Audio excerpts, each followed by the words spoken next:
Hey, it's the jobber. Did I get your attention?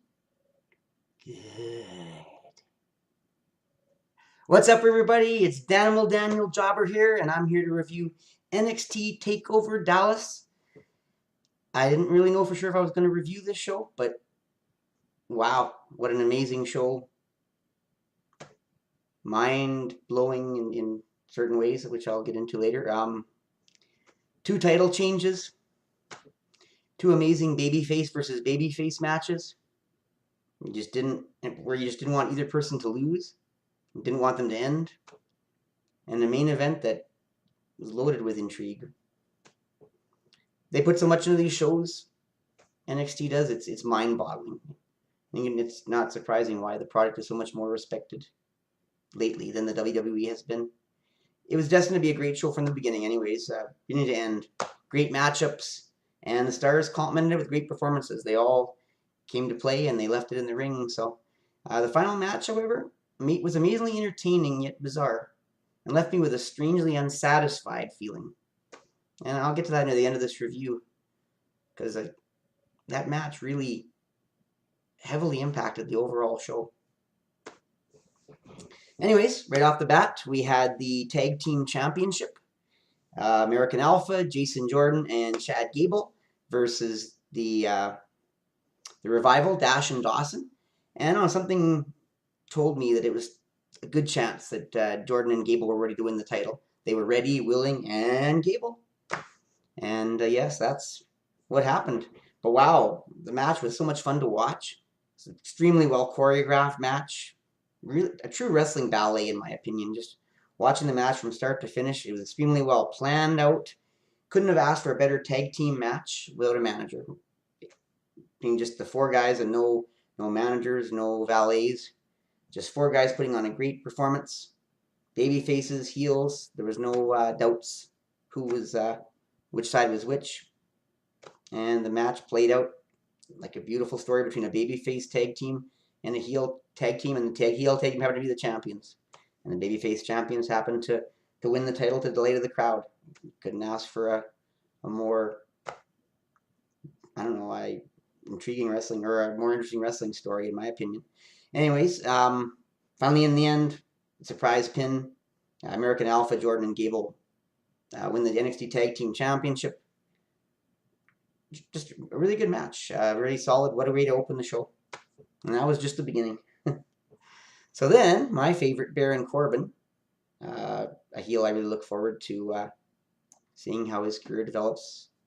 He's been with the industry for a long time, but he still hasn't found his niche, and certainly hasn't yet, there was hints of him being ready for the main roster, but it's never happened. Anyways, it was a damn good match. Really, really good heel work from Baron Corbin right from the start. I think he's really showing his development in the role of a heel. His negative interactions with the fans. You can see him constantly, bickering back to the fans as they bicker at him, and just involves them, makes them feel like they're part of the story, part of the match. And the gestures he makes, the look on his face, he just makes people want to cheer against him. In my opinion, Corbin's really showing command of the heel role very well. I'm hoping that's a sign that he's ready to either, be finally, the guy, a heel champion for NXT event very soon, or ready for the main roster, because the main roster is somewhat thin on heels. And he may not be the greatest on the mic, but his performance and his presence in the ring just strikes me as being very strongly heel. Ready, I guess. Anyways, the match was really more, though, about the exciting debut of Austin Aries. And really, Austin Aries really showed some good stuff tonight. He had the crowd behind him. He put on a great show, showed off his talents. I'm definitely looking forward to seeing more from Austin Aries. But he did it in such a way that he didn't make Baron Corbin look weak, which, for the most part, made me happy. In the end, Aries reversed Corbin's end of days and rolled him over into a tight leverage pin for his victory in his debut match. First, I was a little disappointed. I really wanted and felt like Baron Corbin needed a win, but I knew in my heart Austin Aries losing his debut match probably wasn't the right thing to happen, or at least wasn't going to happen. And so I was glad at least that he won it in such a way that it didn't make Baron Corbin look too weak or foolish, or diminished all the hard heel work of Corbin. So Corbin still looked strong in his heel performance. Austin Aries had a great debut, and everybody was happy with the result. So I guess that's a win-win for NXT with that one. Then we had Sami Zayn against Nakamura, and this is the first of the intriguing babyface versus babyface matches because both of these guys tremendously over with the crowd for different reasons. Sami Zayn's always, for the longest time, been a fan favorite with NXT, and right from the time his music hits, the fans all into it and chanting and singing and behind him. And of course, Nakamura, from the minute he walked in, just had command of the audience too. The audience just loved both of these competitors right from the start. And originally I was kind of concerned that maybe Sami Zayn might get lost in the shuffle a little bit because of Nakamura, his debut being such a huge hyped event. But man, these two guys just stole the show from start to finish. There was neither one of them was at all behind the other. I just love to see the match. Exciting moves like hip tosses and arm drags again. I haven't seen that enough in wrestling lately. Sami Zayn's really good with these moves. Wish I had eloquent words to describe the latter parts of this match, especially in detail, but I don't. Tremendous kicks from Nakamura, a lot of enziguris. A suicide dive from Sami Zayn, followed by a flying crossbody pin combination. Doesn't get the 3 count, but the crowd was counting along with it, believing that could have been the ending. And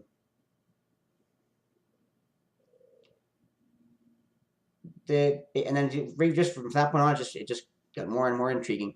Back and forth, exchanging punch after punch after punch, and they're all flopping around like a rag doll. The match was just captivating the audience. You didn't want to see either of these men lose. You didn't want the match to end.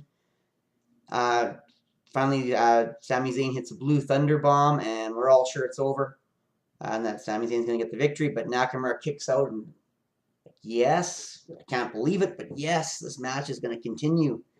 Heart-stopping moment after heart-stopping moment.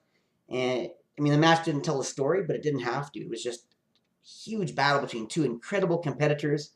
And finally, after Nakamura blocked several of Sami Zayn's big moves, he hits an exploder suplex. And while Sami Zayn's kind of dazed, he comes in and hits one hell of a kick for a finisher. Pun someone intended. But wow, after the match, Nakamura concludes his debut by putting over the reluctant Sami Zayn. Reached out his hand. Sami Zayn played out like he was hurt and frustrated, didn't really want to give Nakamura respect. But, of course, in typical heel fashion, he finally gives in, reaches out for the handshake, and Nakamura puts him right over, gets the fans all excited, and makes his exit from the ring triumphant with the fans cheering. And then Sami Zayn gets his final moment, probably his final moment in NXT, and the crowd has a chance to cheer and celebrate with him. From here on in, he's probably going to be virtually exclusively in the main roster. So the crowd had a chance to say goodbye to him for all the several years anyways, of performance in the NXT ring, and chance to wish him well in the main roster going forward. I think he's going to have a wonderful career. So, wow, I mean, what can you say about that match? It's an early candidate for match of the year, in my opinion. I've seen other people with the same kind of opinion. Start to finish, heart-stopping action, 2 incredible competitors. Yeah, the match itself was definitely the match of the show. I don't think there's any doubts that match stole the show. And of course, that followed by that was the women's match, where it wasn't all that long ago that Bayley was one of the women stealing the show in a takeover event. But of course, this was the women's championship match against Asuka, the hugely over babyface Japanese lady, tearing up the NXT.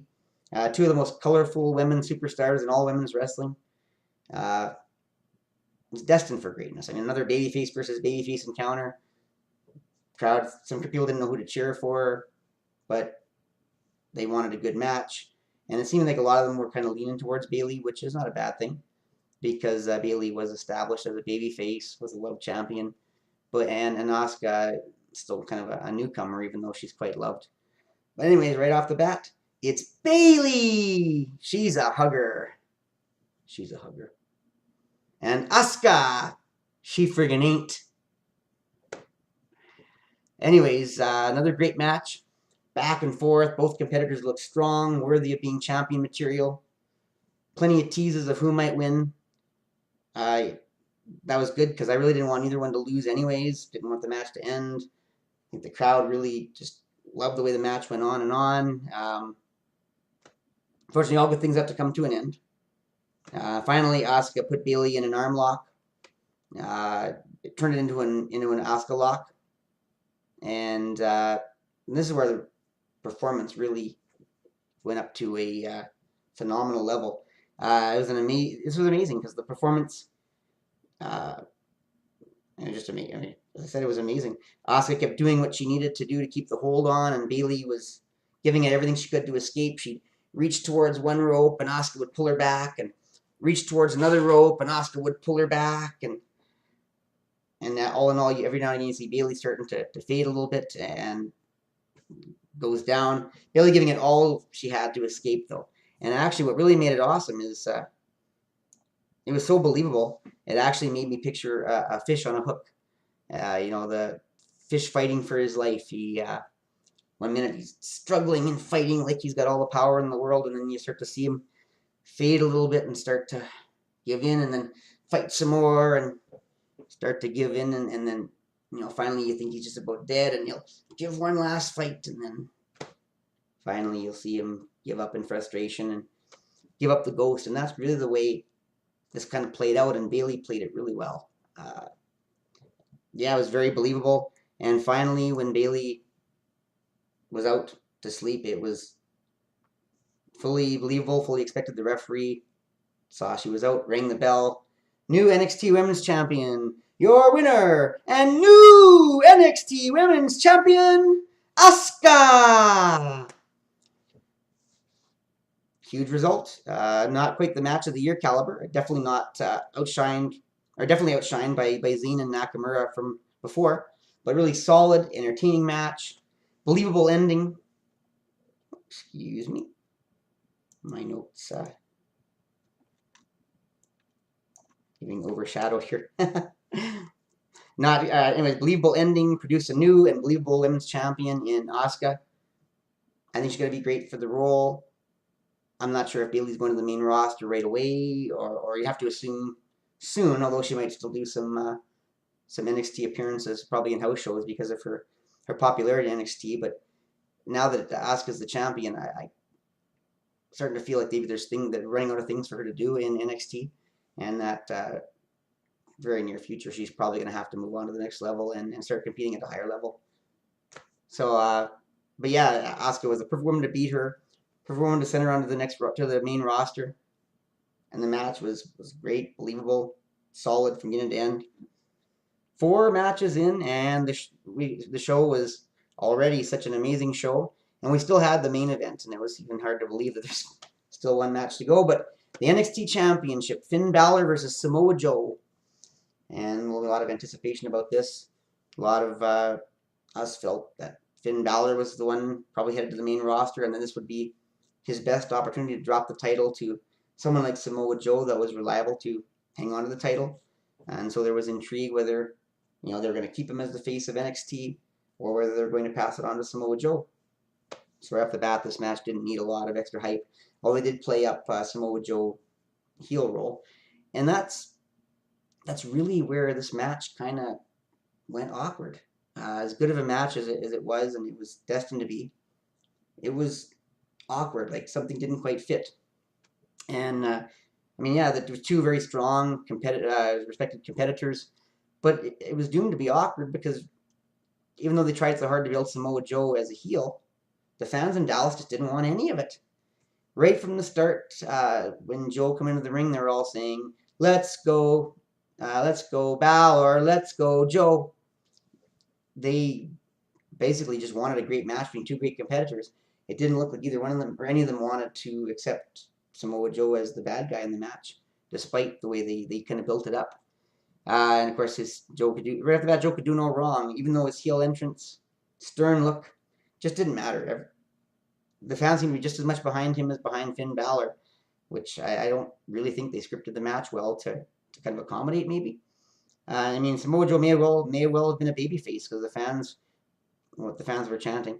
Anyways, what made the matter even worse is that right off the bat they got a little overzealous, and Samoa Joe got his right eye cut right from the start in a headbutt, I guess, in a kind of a mix up between the two guys, or them mixing it up, and his face was bleeding profusely right off the start, down his face onto his body, and it started to look like they were going to stop the match for a while there, and the crowd was not too happy with that. They were starting to boo, don't dare stop this match. We want to see a great main event. And yeah, it looked like they were really debating what they were going to do because he was bleeding really hard. But they wiped him off, gave him a little bit of medical attention, got him back in the ring, but the bleeding certainly didn't stop. And I think this only added to the problem because the people started to, well, I mean, I'll explain more, started to feel sorry maybe or feel sympathy for Samoa Joe, which when you're trying to present a fellow as a heel and as this dangerous to be hated force for the babyface to overcome, that's not a good thing. So yeah, this match did kind of spiral in the wrong direction despite being a very entertaining match.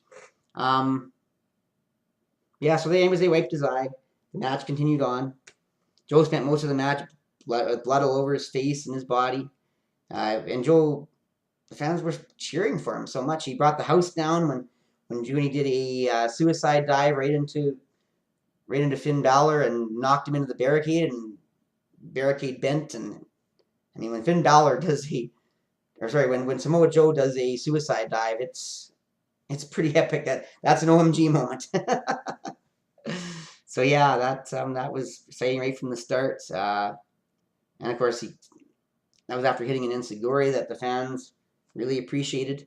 And then Joe continued to look strong. Fans are chanting, "Joe is gonna kill you," like they usually do for babyface Asuka, except that Joe was supposed to be a heel. So yeah, the crowd just did not want to follow the story that I think NXT really designed the match to be for. And if anything, the fact that Samoa Joe's eye kept bleeding, the fans were even more and more sympathetic. I think they wanted to win all the more. I think the fans were, as the match went on, were starting to hope that Samoa Joe was going to take the title from Finn and maybe send Finn off in a different direction. So anyways, later on down the stretch, the matches got better and better. And Joe's eye did seem to get a little better, and they didn't have to wipe it all the time. Stop, kind of find moments to get a towel and a cleaner in to wipe the blood. It was getting better. And then at that point, Finn Balor started this finishing move. He tried for a coup de grace, however, Joe managed to catch him. And then, of course, Joe hit him with a high enziguri, grabbed Balor off the top rope and slammed him down with a muscle buster. Almost got the pin, and I think the crowd was ready for that match to end right there. Like, they were ready for Joe to take the title, but he kicked out, and the crowd cheered on. And then Finn Balor's final victory set started. He got Joe on the ground, hit the coup de grace, but lately Balor's been doing a move after the coup de grace as kind of a final finisher. And as he went to do it, Samoa Joe blocked it and put him into a sleeper hold. And once again, the crowd was intrigued, like, is Finn Balor going to go to sleep? Is this going to be Samoa Joe's chance? But Finn Balor raises his legs, pushes him into the corner, pushes off, knocks Joe on his back in an awkward pinning position, gets the 1, 2, 3 count, retains the title, and the crowd's mixed reactions. An ending that really should have been, Finn Balor, love champion, overcoming this great heel obstacle that maybe his greatest threat, and he overcomes in such dramatic fashion. But instead, it seemed like a third, half the fans were cheering, and the rest of the fans were, I don't know, almost like they were showing us that it's a disappointment. And I kind of felt it was disappointing and awkward at that point too. Originally, I thought it was because they ended the match too soon, because of the blood, but it wasn't that. It didn't seem like the story and the ending fit the reaction to the match. The fact that the crowd, I think, really were starting to win Samoa Joe was starting to win the crowd over, and they were starting to be ready to see him win the title. And I think this awkward story really just didn't make the overall match sit well. It's hard to explain, but something happened there that shouldn't have. And the final match in a great show, which was really a really good match in terms of moves, solidness, back and forth, just didn't feel right. And that's really hard to explain. But after watching it a couple times, I think that's the biggest thing. The fans really believed the story that was going on should have led to Samoa Joe's victory based upon their reaction.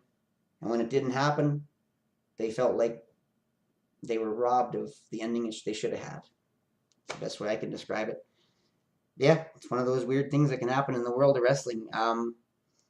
So what happens next? Is this the end of? Is this showing that maybe that's the end of Finn Balor's reign as the babyface champion of NXT, whether they want him to or not?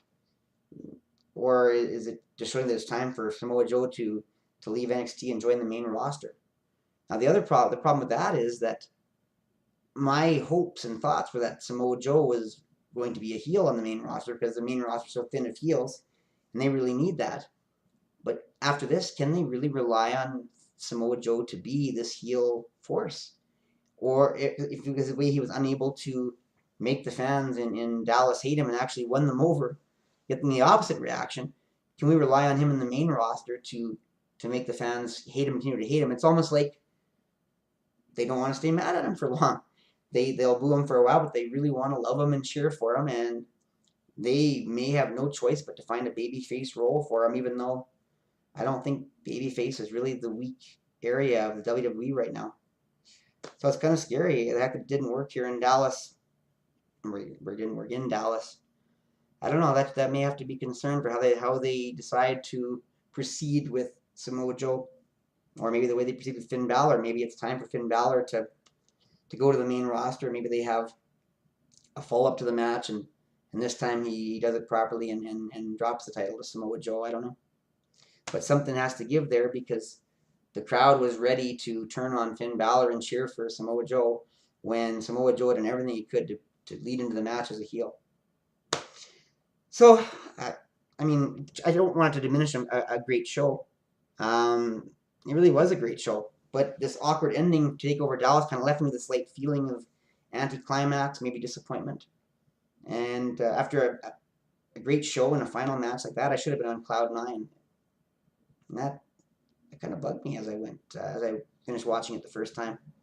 Still an amazing show anyways. The awkwardness of the final match did affect it a little bit, or maybe hurt it in my mind. If you give me a scale of 1 to 5, I would give the match a high, or the NXT Takeover Dallas a high 4.